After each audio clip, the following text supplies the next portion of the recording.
Bom dia! Soco Matinal, seu programa de macroeconomia, geopolítica e também mercado financeiro no YouTube, Spotify.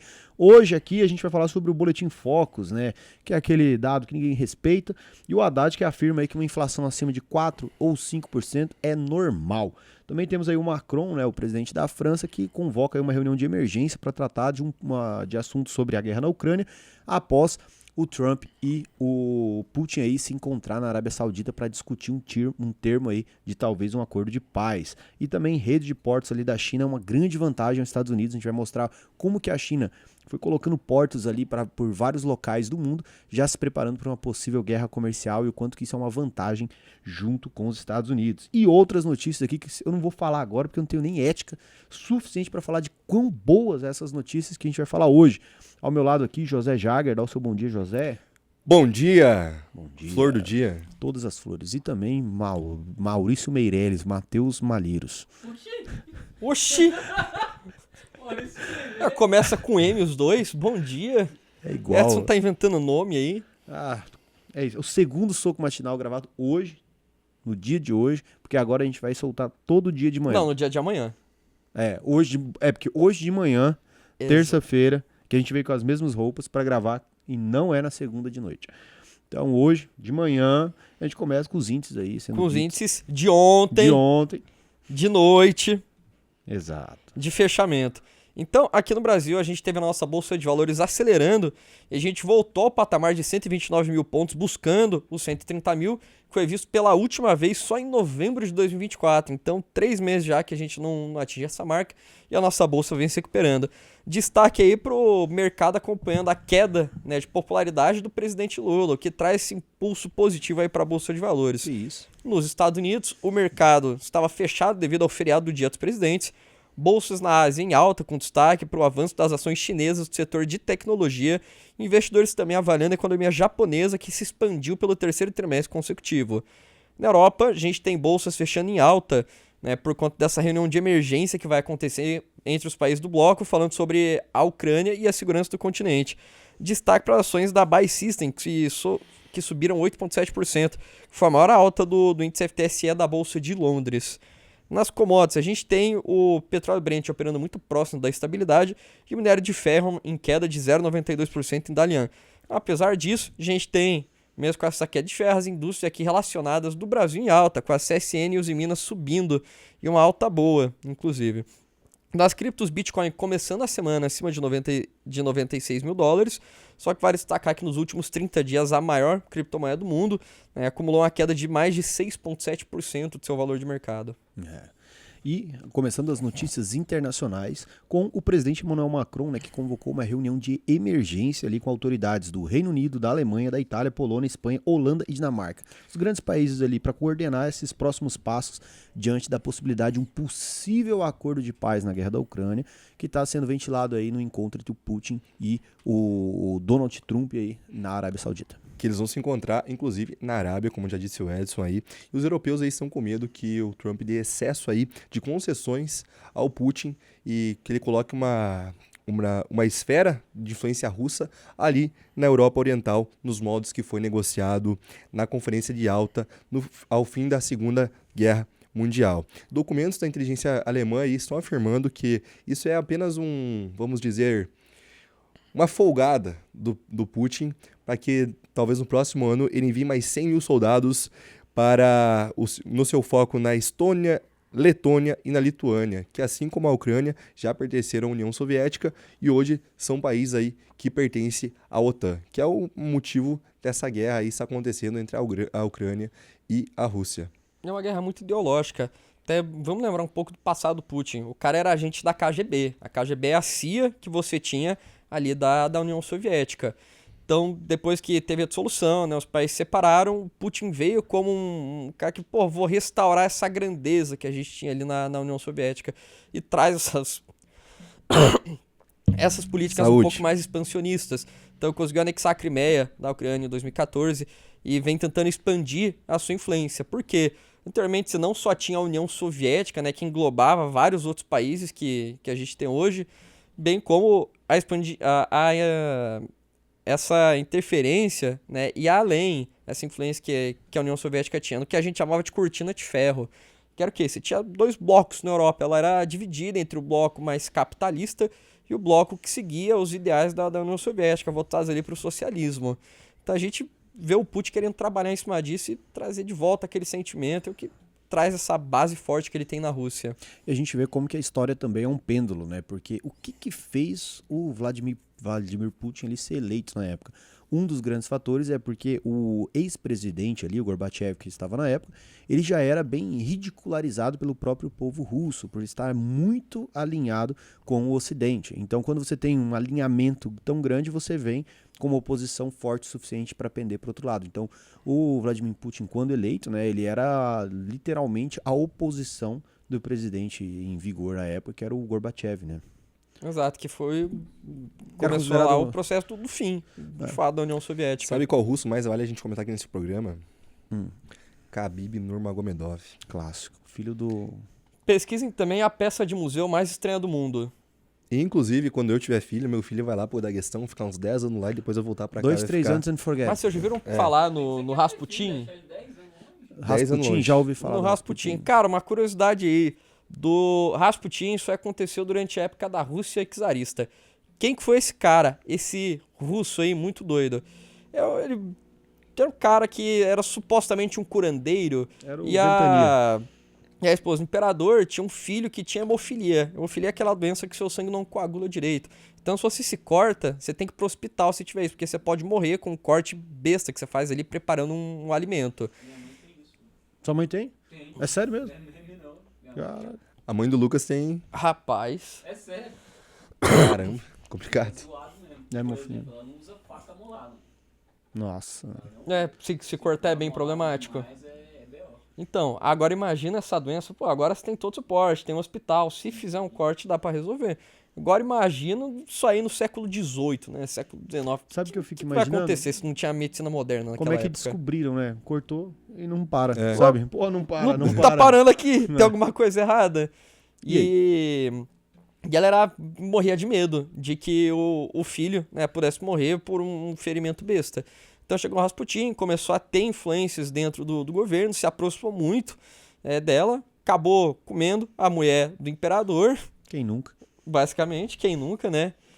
E posteriormente falaram, não, a gente tem que matar esse cara aí, ele cresceu demais.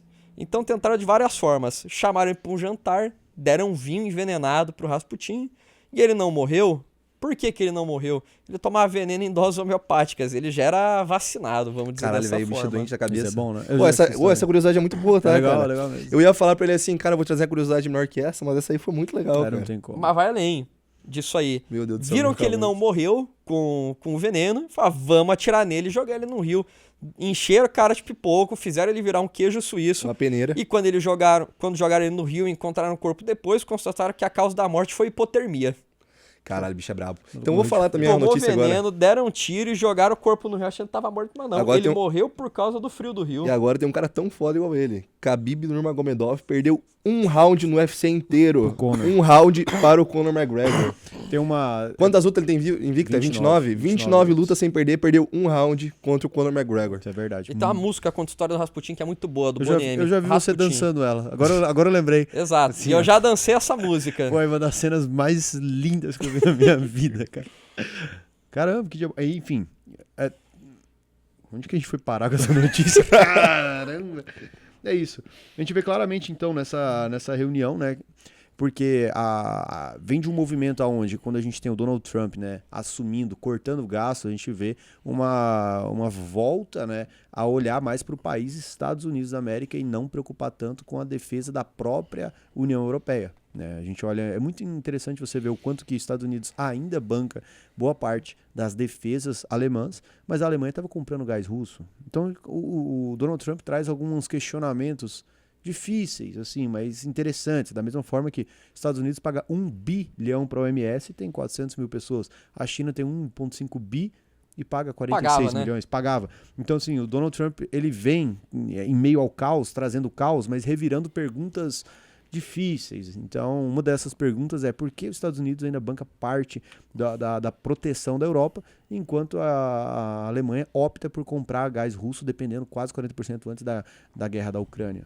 Né? É um pensamento interessante isso, né, Malheiros? É irônico. Pois é.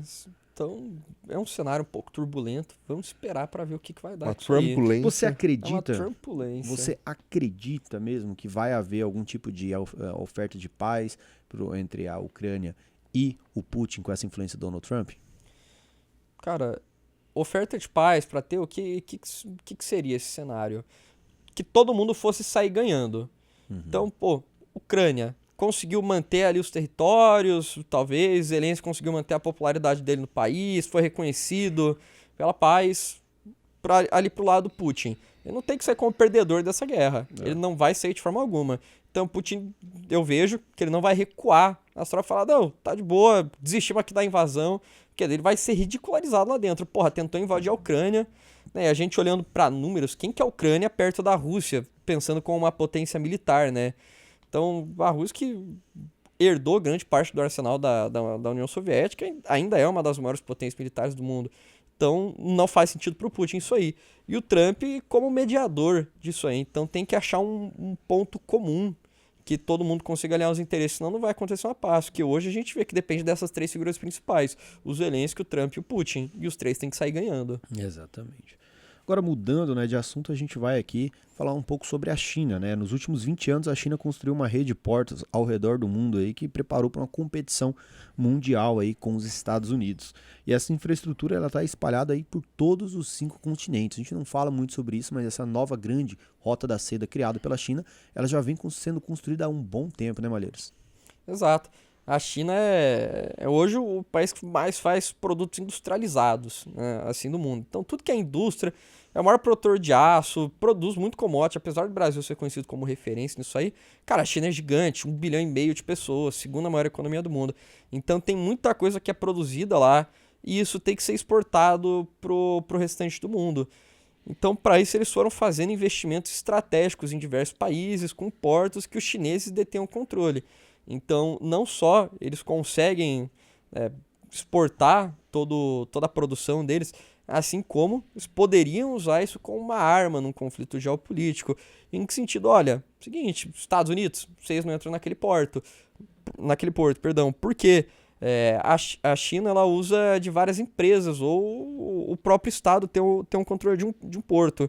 Então você tem uma estatal chinesa, que é a COSCO, e empresas privadas, mas são sediadas lá em Hong Kong, como a Huchong Holding, que daí acabam mantendo o controle de todas essas operações e dão essa vantagem geopolítica. Então muitos comentam, né, ali dos Estados Unidos, das bases aéreas que eles têm espalhadas pelo mundo, de toda essa influência militar, e a China vem tentando fazer esse mesmo projeto de expandindo, tendo esses pontos aí pelo mundo, que pode representar uma ameaça para os Estados Unidos, pensando a longo prazo.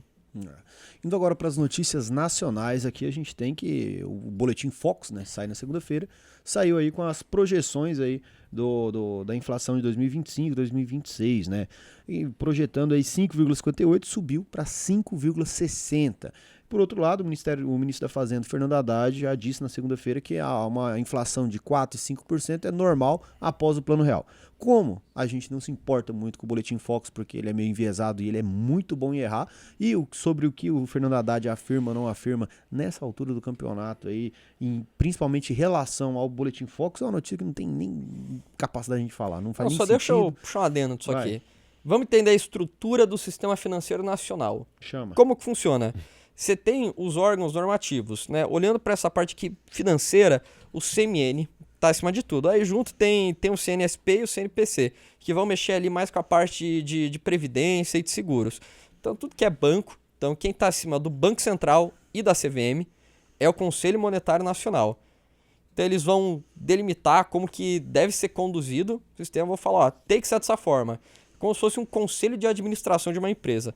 Aí chega ali para os órgãos executivos, que é para os supervisores, perdão, que é o Bacen e a CVM, que fala, beleza, vamos executar isso aí. Eles começam, instrução normativa e não sei o quê, aqueles comunicados do Banco Central, que vão orientar como que os bancos devem funcionar. E os bancos acabam executando isso aí, é quem faz essa intermediação do sistema financeiro. Então, tudo vem do CMN. E qual que é a composição desse órgão? É o presidente do Banco Central, o ministro da Fazenda e a ministra de Planejamento, que é quem? O Galípolo, a Tebet e o Haddad, que são todas pessoas colocadas no cargo pelo governo que a gente tem atualmente.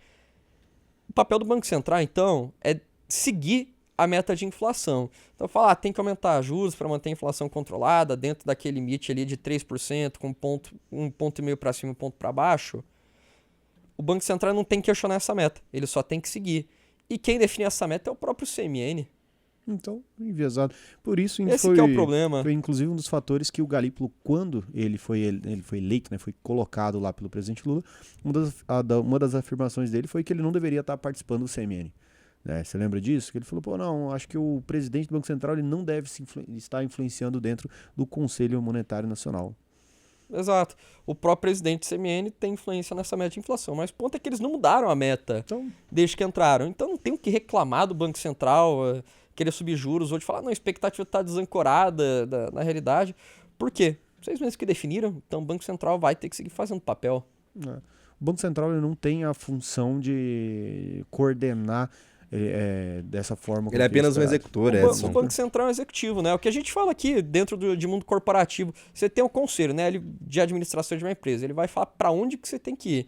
Tá, vamos ter uma empresa mais verde, vamos preservar o meio ambiente, sei lá. Beleza, isso é o que o conselho fala. Agora, o problema para fazer isso é do executivo. O executivo ele vai executar dentro das linhas do conselho. Ele vai se virar dentro do que o conselho dizer. É a mesma coisa que o sistema financeiro. Exatamente. E todo tipo de mudança em si tem que estar extremamente ligado ao posicionamento do governo, não do Estado, mas do governo, de forma com que as grandes decisões que influenciam nessa macroeconomia do país são decisões fiscais, tributárias e jurídicas que envolvem os três poderes que a gente hoje elege, né? Menos jurídico. Então, pulando essa notícia, deixando bem claro, quando você ouve Boletim Focus, não precisa dar tanto moral, porque o Boletim Focus ele é muito bom em errar, ele é enviesado porque são várias pessoas do mercado, cada uma com interesse específico em jogar a meta de inflação para baixo, para cima, para ganhar com o seu próprio interesse. Então a gente não leva tanto em consideração aqui. Indo para outra notícia nacional, hoje a gente fala sobre essa pesquisa do Datafolha que apontou aí que somente 24% dos eleitores que foram questionados aprovam o governo Lula como bom ou ótimo. Isso é a menor fatia dessa porcentagem desde da história do governo Lula. Né? Desde do mensalão em 2005. Quantos anos tu tinha em 2005, Maneiros? Um ano de tempo, idade. hein? Tempo. Tempo. É tempo. Então, 24% aí dos eleitores hoje aprovam, enquanto 31% avaliam como neutro e 41% estão reprovando o governo Lula aí. E o que influencia esse percentual de fato, tá? Os assessores do Lula trouxeram alguns fatores aqui. Se o produto tá caro, você não compra. Tá aí, ó. Pra mim, o problema do Lula é comunicação, cara. Não, mas olha o que os assessores falaram. Eles colocaram isso junto também. Mas, por exemplo, expectativa e realidade. Por exemplo, hoje a gente viu que o Bolsa Família voltou juntamente com o Minha Casa Minha Vida. E segundo os assessores do Lula, isso já é o mínimo, não é algo que vai revolucionar e para garantir a aprovação das pessoas hoje, da população do Brasil. Também o bolso apertado, né, que a inflação hoje... Isso quem está falando são os assessores, deixar bem claro aqui, tá? Como eles avaliam o porquê do governo Lula estar com esse índice de reprovação tão alto. Também a questão da inflação, que a gente está vendo aí o preço das comidas e o combustível extremamente altos. Então, o que dói de fato a inflação é no bolso da população mais pobre, que não tem condições aí, que é o IPCA, uma cesta básica, né, das famílias que ganham de 1 até 40 salários mínimos, ou seja, quem é afetado de fato é o pobre, porque o rico vai comer a mesma quantidade de comida que o pobre, né? Pois é, ou quem ganha um pouco mais, pelo menos, pode cortar coisas mais supérfluas. Vou sair num restaurante diferente comer. Pô, apertou? Você pode cortar. É algo supérfluo, você não precisa. Ou tá Agora caro, você tu não vai cortar come. arroz e feijão, cara. Não tem como. Aí A não não ser dá. pela fala do presidente, que se tá caro, tu não compra, né? Então tu passa fome. E também eles falaram da comunicação, que o Edson comentou, que hoje o governo está tendo uma comunicação falha para falar com seus eleitores, uma política travada, que o Lula, segundo eles, está enfrentando dificuldades no Congresso por conta das cadeiras que estão hoje lá no comando. A velha tática de liberar emendas já não funciona mais dentro do governo Lula. E, por último, ministros apagados, ou seja, o Lula não tem um grande nome dentro dos ministros lá para fazer um vínculo direto com o Congresso, de fato, para que tenha alguém lá para mandar pelo Lula. Mas os assessores, eu acho que esqueceram, talvez, de comentar sobre os gastos do governo, né? Que hoje está representando aí praticamente 80% do nosso PIB aqui do Brasil. Acho que isso eles não se ligaram muito para falar sobre a reprovação. Mas pode ser que eles esqueceram. Eu tenho uma. Vocês aí nos comentários, o que vocês acham que vai acontecer em 2026? Vocês acham que o Lula tenta a reeleição? Vocês acham que o Lula coloca algum sucessor na esquerda? Vocês veem algum sucessor específico dentro da esquerda? Será o Boulos, o Campos? Quem que pode vir? Porque se a aprovação do Lula continuar caindo e ficar pior ainda, né, pode ser que não, pode ser que melhore com o tempo. Inclusive a pesquisa Quest aí mostrou que só o Tarcísio conseguiria tirar hoje, né, o Lula, de acordo com essa pesquisa. Mas o que vocês acreditam aí que vai vir para 2026? Porque hoje, na minha visão, a gente tem um cenário onde o Lula talvez não tenha capacidade de se reeleger em 2026, porque quem vai ditar isso é a economia, e economia e inflação derruba o presidente. Feijão caro, arroz caro, gasolina cara derruba o presidente. Isso Pois é, lá em 2014 é um dos protestos que começou, claro, esse foi o estopim, mas por causa do aumento de 50 centavos Isso. no E aí- preço da passagem de ônibus. Então, isso derruba a inflação. Não, derruba o presidente, inflação. Se o Lula perceber, através dos números e tudo, que não, cara, não consigo ali, se eu ir, eu perco. Então, pô, quem que vem no lugar? Quem que a esquerda coloca? Porque pro partido, eu penso que pro PT como um todo, ter o Lula concorrendo é maravilhoso. Porque o Lula, ele puxa toda a base ali pra se realocar no poder. A gente fala de senadores, a gente ainda tem que lembrar que a gente tem 39, 31, né? Não, 39 senadores que são da bancada do PT. Ou seja, o Lula, ele puxa muita gente ainda pra se manter o PT no poder. Caso o Lula deixe de concorrer, cara, a gente tá falando aí de uma pessoa que puxa votos pra esquerda e a esquerda talvez não tenha um grande sucessor. Quem aí? Me comenta aí comigo. O que vocês acham que vai acontecer em 2026? O Andrade, talvez? Será que ele tem força política pra isso? Será que... Pô, o cara ficou conhecido como Tachad. É ele... complicado. Como que ele vai...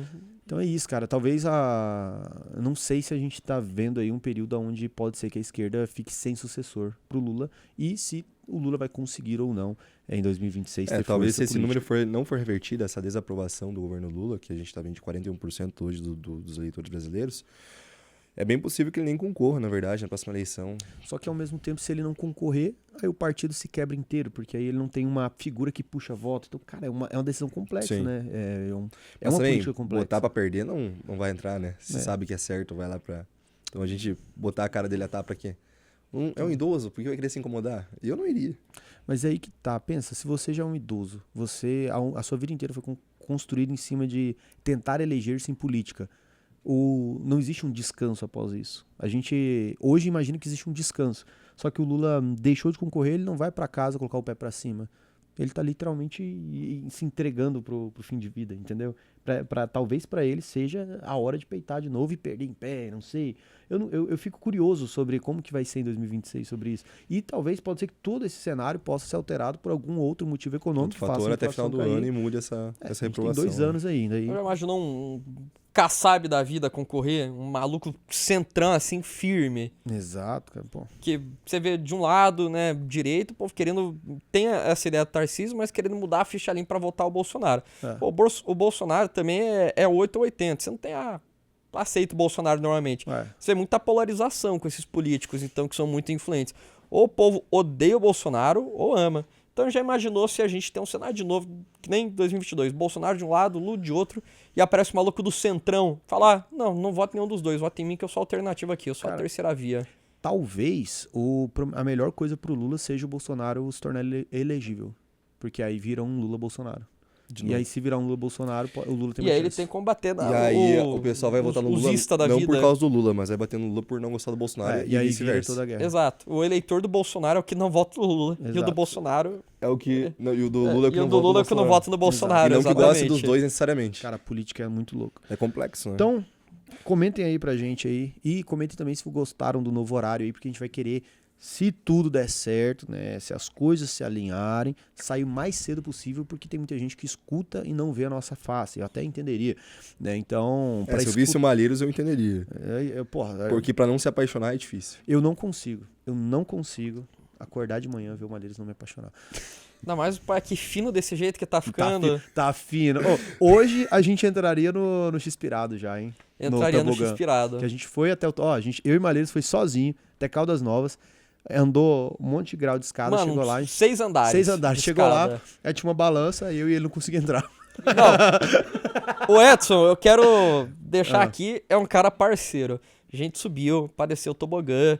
Aí, o máximo era 100 quilos. Eu pesei lá. 103. Passou de 100. Acho que tava 103. Eu engordei mais depois disso aí. Eu bati mais. É. Mas enfim. Já que eu não posso descer, foda-se. E daí o Edson falou, eu não vou descer pelo tobogã. Ele podia descer, mas ele foi de escada comigo. Foi me xingando Foi mesmo. a descida inteira. Mano, pô, O cara eu ofendeu xinguei. umas 4 gerações da minha família. Que Mas ele alegria. desceu comigo. Só pra se incentivar. Foi. E Mas agora a gente consegue Agora no a gente tem que ir X-Pirado. no X-Pirado, porque agora tá fino.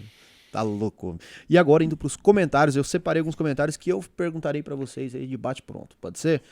Porque a gente precisa ganhar tempo, que o Lucas tem aquele negocinho dele. lá. Diga aí. Então a Gabriela Matos disse, bom dia, soco matinal novamente. Pergunta, se todo mundo praticar marcação ao mercado, não vai dar uma Eu separei colapsada essa no sistema? pergunta. Então Então responda. vamos lá. O que é a marcação a mercado? Você vai fazer com que o seu título, você tenha um ágio ou um deságio nele, ou seja, você vai vender ele no mercado ou comprar mais caro ou mais barato para você igualar com as taxas que estão sendo oferecidas. Vou trazer uma analogia aqui falando de imóveis que é mais fácil de explicar. Imagine que você tem um prédio aí, um apartamento que vale 400 mil reais e ele te rende 2 mil por mês. Beleza, então você tem ali um rendimento de 0,5 ao mês em cima do valor desse imóvel. Só que acabou tendo uma crise imobiliária na região e esses mesmos imóveis, o aluguel continua pagando 2 mil, só que o preço ali caiu para 200 mil. O que você vai ter que fazer com o seu imóvel? Quem compra um imóvel novo, né, tá ganhando 1% ao mês, então 200 mil, você ganha 2 mil, você tem que pegar, baixar o preço do seu imóvel para o comprador receber o mesmo retorno que ele compraria. Essa é a lógica da marcação a mercado. Se tiver um CDB pagando 10% ao ano, você vai ter que dar um baita de um desconto nele agora, porque no mercado você consegue achar CDB pagando 17%. Agora, se tiver um pagando 20%, você consegue vender ele por mais caro do que ele vale, porque ele está com rendimento muito alto. Então, qual que é a lógica disso? Você tem compradores e vendedores, na realidade. Não tem como, se todo mundo quiser fazer uma marcação a mercado. Não existe marcação. Isso é simplesmente um movimento natural, cara. É que nem bolsa de valores. Uma bolsa de valores é uma marcação a mercado, né? Se for fazer uma analogia, tem pessoas de um lado cobrando, né, por um ativo que elas acham justo, e de outro lado, pessoas querendo pagar o que acham justo. E quando os dois preços se encontram, tem um negócio. É simplesmente isso que é a marcação a mercado. Todo dia sai de casa um bobo e um malandro. Encontra dá negócio. Tá, se muita gente começar a vender, por exemplo, o que vai acontecer? O preço vai lá embaixo e a rentabilidade vai lá em cima. E se todo mundo começar a comprar títulos, é o cenário inverso.